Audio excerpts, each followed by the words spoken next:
Hello guys, कैसे हैं? आशा करता सब ठीक होंगे। आज का कहानी है बड़े घर की बेटी। यह नहीं हो सकता, जब तक अम्मा बाबूजी हैं मैं इन्हें नहीं छोड़ सकती। मैं ऐसा कोई काम नहीं करूंगी जिससे अम्मा बाबूजी को किसी प्रकार का भी कष्ट पहुंचे। यही मुझे सिखाया गया है। मतलब तुम अम्मा बाबूजी के लिए मेरी भी भावनाओं को खून कर दोगी? तुम इसका जो भी अर्थ लगाओ, मेरे लिए अम्मा बाबूजी पहले है, बाद में तुम। मास्टर राम प्रसाद के एक ही लड़का था, बाकी 4 लड़कियां थी जिनका ब्याह करने में मास्टर साहब की कमर झुक गई थी, एड़ियों घिस गई थी। बेटा सभी बेटियों के बाद पैदा हुआ था। दरअसल मास्टर राम प्रसाद ने बेटा पाने की लालसा में 4 बेटियों को जन्म दे दिया था। जैसी घर की माली हालात थी उस हिसाब से काफ़ी लाड़ प्यार से पाला था। बेटा BSSC करने के बाद वह PMT की कोचिंग ज्वाइनिंग करने इलाहाबाद चला गया था। मास्टर साहब जितने घंटे स्कूल में पढ़ाते थे उससे ज़्यादा समय वे ट्यूशन पढ़ाने में लगाते थे। बच्चों को पढ़ाने का उन्हें बहुत शौक था। वे चाहते थे कि उनके बीच कम से कम ग्रेजुएट तो हो ही जाए, और मास्टर साहब की यही मुराद पूरी भी हो गई। बेटे को छोड़कर उनकी सभी लड़कियां पोस्ट ग्रेजुएट हो गई। वे चाहते थे कि उनका बेटा MSc करके PhD करे और किसी कॉलेज में अध्यापक की कुर्सी संभाले, लेकिन लड़के ने MSc करने से इनकार कर दिया। लाड़ प्यार में पल लड़के ने साफ साफ कह दिया था, बाबूजी मैं 2-2 घंटे लैब में नहीं खड़ा रख सकता। इलाहाबाद में कोचिंग करते रहते हुए लड़का एक सरल लड़की के प्रेम में फंस गया। दोनों ने एक दूसरे के साथ मरने जीने की कसम ले ली थी। शादी करेंगे तो एक दूसरे के साथ, नहीं तो सारी ज़िंदगी कुंवारे ही रहेंगे। CPMT में दोनों साथ साथ बैठे, पर मास्टर साहब का इकलौता बेटा आँखों का तारा 3 कोशिशों के बाद भी उसमें सफल नहीं हो सका, जबकि उसकी प्रेमिका पहली ही बार उसमें सफल हो गई। उसने मेडिकल कॉलेज ज्वाइनिंग कर लिया। मास्टर राम प्रसाद का बेटा सड़क छाप मजलूमों की तरह आवारागर्दी करने लगा। मास्टर साहब उसके पीछे हमेशा पड़े रहते थे, जिसका नतीजा यह हुआ कि यह कंपटीशन की तैयारी करने लगा और बैंक में नौकरी पा गया। नौकरी करते उसे अभी 6 महीने ही बीते थे कि लड़कियों के पिता मास्टर साहब के खपरेल के मकान में पंक्तिबद्ध होने लगे। मास्टर साहब ने लड़की के पिता होने की पीड़ा बहुत भोगी थी। उस समय न जाने कितने बार उन्होंने अपमान का कड़वा घूंट पिया था, जब वे अपनी कन्याओं के लिए योग्य वरों की तलाश कर रहे थे। इसलिए मास्टर साहब विवाह के हर प्रस्ताव पर बड़ी सहानुभूतिपूर्वक विचार करते थे। समय के अनुसार लड़के की राय जानना भी वे जरूरी समझते थे। लड़का हर प्रस्ताव पर नाक भो सिकुड़ता। मास्टर साहब समझ नहीं पाते थे कि आखिर बेटा चाहता क्या है। कभी कभी उन्हें भीतर ही भीतर गुस्सा भी आता, लड़का कितना हृदयहीन है, पिता की भी इज्जत करना भूल गया है। पर बेटा करता भी क्या, उसके पास तो एक ही हृदय था जिसे वह पहले ही किसी को अर्पित कर चुका था। एक दिन मास्टर साहब ने लड़के को अपना पुश्तैनी घड़ी छड़ी में इशारा करते हुए अपने पास बुलाया। लड़का भीतर ही भीतर डरा। हालांकि वह 23 साल का हो चुका था, लेकिन जानता था कि बाबूजी का गुस्सा बहुत तेज है। जब वे गुस्से में बोलते हैं तो लगता है कि आकाश में बिजली कड़क रही है। वह संभलते हुए उनके पास गया और 6ठी-7वीं क्लास के बच्चे की तरह उनके सामने बैठ गया। मास्टर साहब ने उसे प्यार से निहारा, उसके सिर पर हाथ फेरा और बोले, तने तू चाहता क्या है बेटा? तेरे मन में कुछ और हो तो बता। तने भीतर ही भीतर चहक उठा, बाबूजी एक लड़की है। दुनिया में तुझे एक ही लड़की नजर आई है? बाबूजी वह लड़की है जिससे मैं शादी करना चाहता हूँ। किसकी लड़की है? कहाँ रहती है? उसके पिता का नाम श्री राजकुमार है।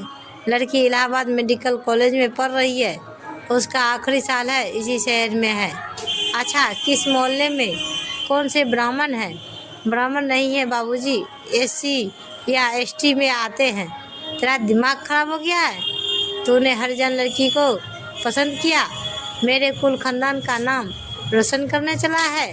तो ठीक है बाबूजी, मैं सारी उम्र शादी ही नहीं करूँगा, लड़की भी नहीं करेगी। यदि जबरन किसी अन्य के साथ उसकी शादी करने की कोशिश की गई तो वह आत्महत्या कर लेगी। वह ना रही तो मैं भी जीवित रहकर क्या करूँगा?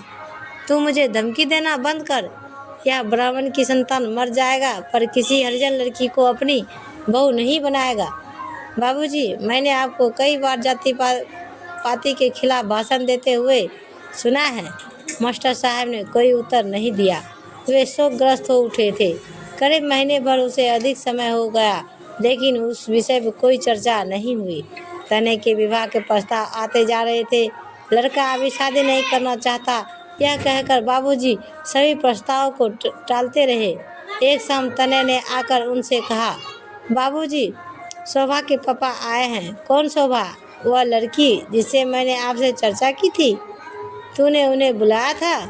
नहीं बाबूजी, हो सकता है शोभा ने भेजा हो। मुझे किसी से नहीं मिलना, कह दे मैं घर में नहीं हूँ। बाबूजी, आप तो हमेशा सच बोलने की शिक्षा देते रहे हैं। घर आइए व्यक्ति का अपमान तो नहीं करना चाहिए ना। ठीक है, भेज दो उन्हें। थोड़ी ही देर में एक सुदर्शन चेहरा आकर मास्टर साहब के सामने खड़ा हो गया। गौर वर्ण, लंबा कद, गोल भरा चेहरा, करीने से कटे बाल, आँखों पे सुनहरे फ्रेम का कीमती चश्मा, दूधिया रंग की पैंट शर्ट।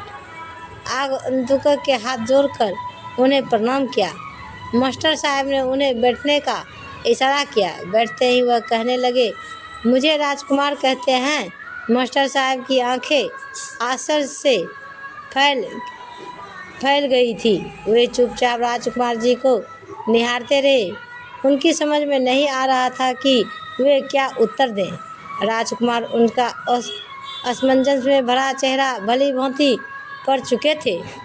ख्वासपुरा में मेरा घर है। मेरे 3 बेटियां और 2 बेटे हैं। दोनों बेटे इंजीनियरिंग कॉलेज में पढ़ रहे हैं। 2 बेटियां मेडिकल कॉलेज में हैं। तीसरी बेटी इंटर में है। बड़ी बेटी का यह आखिरी साल है। मेरी बड़ी बेटी शोभा आपके बेटे तने से शादी करने की हट कर बैठी है। तने उसकी सहपाठी रहा है। मैंने उसे बहुत समझाया कि इस देश में जातीयता की जड़ें बहुत गहराई तक गई है। जातियाँ कर्म के आधार पर बनी है थी, लेकिन धीरे धीरे जन्म को ही जातीयता का आधार मान लिया गया। एक ब्राह्मण हरिजन लड़की को अपने बहू बनाने का साहस कैसे करेगा? लेकिन शोभा की माँ ने मुझे समझाया कि एक बार मैं आपसे मिलकर आपकी राय जान लूँ। हो सकता है कि आप जाति पाति को ना मानते हो, इसलिए आपको कह दिया। मेरी लड़की बड़ी जिद्दी है। मैं जानता हूँ कि वह कहीं और शादी करने को तैयार नहीं होगी। मैंने यदि उस पर दबाव डाला तो मैं उसे खोद बैठूँगा। आप करते क्या हैं? मैं इलाहाबाद विश्वविद्यालय में समाजशास्त्र विभाग में रीडर हूँ।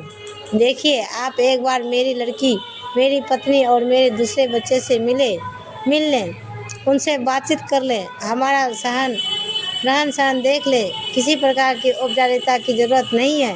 शायद आपको मेरा प्रस्ताव पसंद आ जाए। मास्टर साहब अब भी कुछ नहीं बोल सके।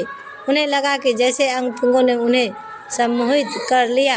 अचानक उनके मुख से स्वतः फूट पड़ा, कब आए? अभी चलिए, अपनी मिसेज को भी ले लीजिए। मैं आप लोगों को घर छोड़ जाऊंगा। ठीक है। और मास्टर साहब स्वपत्नी तैयार हो गए। वहाँ से लौटकर आए तो उनका सम्मोहन और गहरा गया था। घर के बाहर का लॉन, साज सज्जा, घर के सदस्यों का सुरुचिपूर्ण व्यवहार, रहन सहन का ऊंचा स्तर, बड़ी बेटी शोभा, छोटी विभा, सबसे छोटी निशा, बड़ा बेटा वैभव, छोटा मनोज, राजकुमार की पत्नी कल्याणी, उनका रंग रूप, कद, लाठी काठी, बातचीत का ढंग, सभी कुछ मास्टर साहब को प्रभावित कर गया। उनके मुख से स्वतः ही निकल पड़ा, नहीं नहीं, ये हरिजन नहीं हो सकते, ना जन्म से ना कर्म से। मेरे बेटे की पसंद बुरी नहीं है। रात भर वे राजकुमार के बारे में सोचते रहे। वे शोभा से बहुत प्रभावित हुए थे। वही दशा मास्टर साहब की पत्नी की भी थी। सुबह होते होते उन्होंने निर्णय ले लिया, जिसकी सूचना उन्होंने फ़ोन पर राजकुमार को दे दी। 2 महीने बीतते तनय और शोभा की शादी हो गई। शोभा का MBS पूरा हो चुका था। दौड़ धूप करके शोभा की नियुक्ति नज़दीक ही एक स्वास्थ्य केंद्र पर करवा दी गई। शोभा ने कुछ ही महीनों में मास्टर साहब के पूरे परिवार को अपनी व्यवहार कुशलता के बल पर अपने बस में कर लिया।